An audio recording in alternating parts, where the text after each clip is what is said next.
Hello hi welcome to Kokila's kitchen. இன்றைக்கி நம்ம கிச்சனில் ஒரு சூப்பரான மீன் குழம்பு தான் பார்க்க போகிறோம். இந்த மீன் குழம்புல தேங்காய் பூண்டு இதெல்லாம் சேர்க்காமல் செஞ்சுருக்கேன். நெஞ்செரிச்சல் பிரச்சனை இருக்கிறவங்களுக்கு இந்த தேங்காய் பூண்டு இதெல்லாம் சேர்த்து செய்யும்பொழுது அது இன்னும் அதிகப்படுத்துகிற மாதிரி இருக்கும். ஸோ அதனால் இன்றைக்கி நம்ம செய்ய போகிற குழம்புல இந்த தேங்காய் இதெல்லாம் இல்லாமல் நம்ம எப்படி செய்கிறதுன்றதை பார்க்கலாம். அதுக்கு முன்னாடி ஒரு விஷயத்தை உங்கள்கிட்ட சொல்லிவிட்டு வீடியோவை ஸ்டார்ட் பண்ணலாம். ஒன்று உடம்பு சரியில்லை, அது ஒரு பக்கம் இருந்தாலும் இந்த இந்தியா பாகிஸ்தான் வார் வந்துச்சு இல்லையா, அதுலேருந்தே மைண்ட் ரொம்ப அப்செட் ஆகிடுச்சு. அதனால தான் என்னால் கண்டினியூஸாக வீடியோ போட முடியல. நான் பல வீடியோக்களில் சொல்லியிருக்கேன், நாங்கள் இருக்கிறது குஜராத்தில் ஜாம்நகரில் இருக்கிறோன்னு சொல்லிட்டு. அதனாலேயே இங்கே அதோட பயம் ரொம்ப அதிகமாகிடுச்சு. அதனால தான் கண்டினியூஸாக போட முடியல என்னால். இனிமேல் நம்ம வழக்கமாக போட்டுட்டு இருந்த நாட்களில் வீடியோ வரும். கண்டிப்பாக நான் எல்லாமே கரெக்டாக வீடியோ போடுறதுக்கு முயற்சி பண்ணுறேன். உங்களோட லவ் அண்ட் சப்போர்ட்டை முன்னாடி கொடுத்த மாதிரியே இப்போவும் கொடுக்கணும் அப்படின்றது தான் நான் கேட்டுக்கிறேன். வாங்க எப்படி செய்கிறதுன்றதை பார்க்கலாம். ஒவ்வொருத்தவங்க ஒரு ஸ்டைலில் மீன் குழம்பு வைப்பாங்க.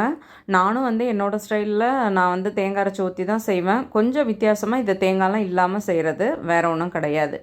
இப்போது நம்ம அடுப்பில் வானல் வச்சுக்கலாம். ஃபஸ்ட்டு நம்ம எல்லாத்தையுமே மசாலாவை வதக்கி அரைச்சி தான் இதில் செய்ய போகிறோம். இப்போது கடாய் நல்லா சூடானதுக்கப்புறம் நம்ம ஒரு 2 ஸ்பூன் அளவு எண்ணெய் சேர்த்துக்கலாம். எண்ணெய் சேர்த்துட்டு இதுக்கு சின்ன வெங்காயத்தை நல்லா உரித்து எடுத்துக்கோங்க. சின்ன வெங்காயத்தில் செய்யும் பொழுது குழம்புமே நல்ல டேஸ்ட்டாக கிடைக்கும் நமக்கு.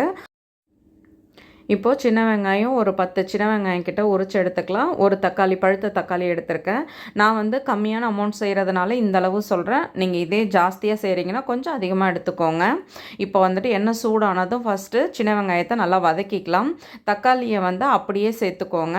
இப்போ பாருங்கள், ஃபஸ்ட்டு சின்ன வெங்காயம் நல்லா வதங்கிடுச்சு. அதனால் சின்ன வெங்காயத்தை எடுத்துட்டு இப்போது தக்காளி ஓரளவுக்கு நல்லா வதங்கினதும் நம்ம அப்படியே அந்த எண்ணெயில் உடச்சி விட்டுடலாம். இப்போது ஒரு 1.5 ஸ்பூன் அளவு தனி மிளகாத்தூள், 2 ஸ்பூன் அளவு தனியாத்தூள், ஒரு 1/4 ஸ்பூன் அளவு மஞ்சத்தூள் இதெல்லாம் சேர்த்து பச்சை வாசனை போகிற வரைக்கும் இந்த தக்காளியோட நல்லா நம்ம வதக்கி எடுத்துக்கலாம். இது நல்லா வதங்கினதும் நம்ம எடுத்து ஃபேனில் ஆற வச்சு தான் எடுத்துக்க போகிறோம். இதுலேயே பூண்டு சேர்த்து செஞ்சாலுமே குழம்பு நல்லா டேஸ்ட்டாக இருக்கும். ஆனால் நான் குறிப்பாக இந்த நெஞ்செரிச்சல் பிரச்சனை இருக்கிறவங்களுக்காக செய்கிறதுனால பூண்டு நான் சேர்க்கல. இது சின்ன நெல்லிக்காய் சைஸ் அளவு புளியை தண்ணியில் ஊற வச்சு எடுத்திருக்கேன். இப்போ நம்ம எடுத்த சின்ன வெங்காயம், தக்காளி இதெல்லாம் ஃபேனில் ஆற வச்சு நல்லா நைஸாக அரைச்சி எடுத்துக்கிட்டேன். இப்போ பாருங்கள், நம்ம புளியை நல்லா கரைச்சி வடிகட்டி எடுத்து வச்சுட்டோம். இப்போ இந்த புளி தண்ணியில் நம்ம அரைச்ச மசாலாவை சேர்த்து நல்லா கலந்துக்க வேண்டிதான். இப்போ நான் தனி மிளகாத்தூள், தனியாத்தூள் இது தான் சேர்த்துருக்கேன். நான் இதுலேயே கொஞ்சம் குழம்பு தூளும் சேர்த்துப்பேன்.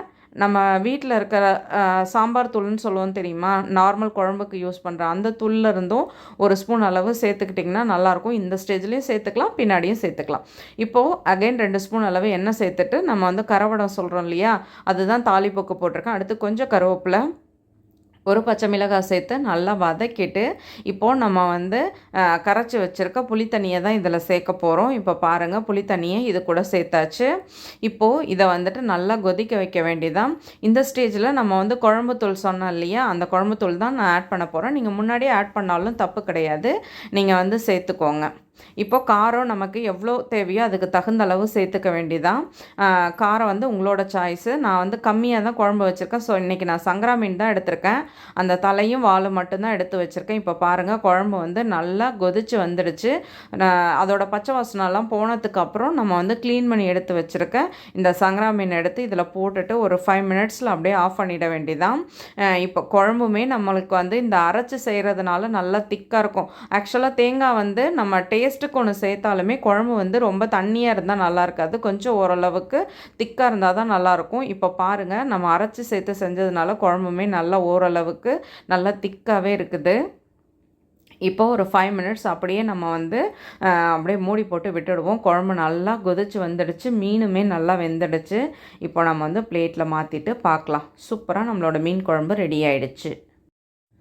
சுட சுட சூப்பராக நம்மளோட மீன் குழம்பு ரெடி ஆகிடுச்சு. நீங்களும் வீட்டில் ட்ரை பண்ணி பாருங்கள், கண்டிப்பாக உங்களுக்கு பிடிக்கும். வீடியோ பிடிச்சா லைக் பண்ணுங்கள். என்னோடய வீடியோ உங்களுக்கு யூஸ்ஃபுல்லாக இருந்தால் சப்ஸ்கிரைப் பண்ணிக்கோங்க. மறக்காமல் செஞ்சு பார்த்துட்டு உங்கள் கமெண்ட் சொல்லுங்கள். ஃப்ரெண்ட்ஸ் அண்ட் ஃபேமிலிக்கு ஷேர் பண்ண மறந்துடாதீங்க.